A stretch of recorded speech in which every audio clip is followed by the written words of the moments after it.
Mi-e dor de casă, parcă toate mă apasă. Crede-mă, am mintea varză, simt că nimănui nu-i pasă. Mi-e dor de fată, trebuia să o fac mireasă. Mi-e dor de stradă, dar aici nu mai contează. Că a trecut o vreme bună, de când am o stare bună, de când nu mi-am văzut frații și familia nu mai sună. Simt că i-am dezamăgit și asta, frate, nu e o glumă. Simt că m-am dezamăgit, am ajuns ca o legumă. Că mâncarea nu e bună și la colț ai doar hiene. Aici e o glumă proastă, poate să îți lase semne. Dormi în gura mea superne și n-a dormit prea devreme. Că oricând poate să apară unul ce are crima în gene. Regret ce am făcut, eu te rog iartă-mă, Doamne. Sincer nu mă așteptam ca fratele meu să mă toarne. Femeia încă mă sună, ci că mă iubește doare. Că am aflat că e cu altul când se pune la culcare. Mă rog să am răbdare, să nu le dărâm pereții. Când primesc cât o scrisoare, că nu m-au uitat băieții. Cine se gândea că mă vor prinde sticleții. Dar acum îmi trag fapta că mi-au plăcut mara feții. Eu mai am puțin, dar frate meu, ăsta e pe viață. Suntem colegi de celulă și deja privește în ceață. Am pierdut cam totul și are sufletul de gheață. Dar înainte să adoarmă are o lacrimă pe față.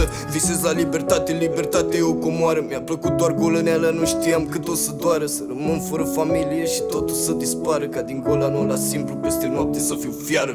Am făcut-o gata, nu m-am gândit la urmare. M-am gândit că o să mă scoată doar pentru bună purtare. Dar într-o zi, bă frățioare, a venit unul cam tare. L-am dus la reanimare după o mică încăierare. Uite așa doar un dosar s-a transformat în dosare. Probabil când o să ies o să am băiatul mare. Că pentru el am făcut-o să nu aibă viața mea. Ca să nu mai simtă lipsuri și acum simte lipsa mea. Că doar asta m-a împins, că am avut o viață grea și am să trag în continuare. Nu mă ascund după perdea, nu sunt genul să cedez. Chiar de mai simt că turbez, îmi fac rău doar de la stres. Dar îmi place să visez la ziua când o să ies. Știu că nu mai este mult și atunci tu poți să mă judeci că nu am timp să te ascult. O să o iau de la început, să fac totul de la zero. Și promit că nu mai iar doar cu gândul la dinero. Vreau să-mi cresc băiatul mare și să șterg totul ca dero. O să-mi iar trecutul, planuri mari de zici că-s nero. Sper doar să rezist, că pe aici toți îți fac pelul. Cu o celulă e mai rea decât întreg cartierul. Toți pe aici își poartă lama, mai ceva ca lepierul. Și cât o să mai trăiesc, sper să nu mai băl nici fierul. Vine ziua libertății, capul sus mă îndrept spre poartă. Apoi îl las în pământ, căci nimeni nu mă așteaptă.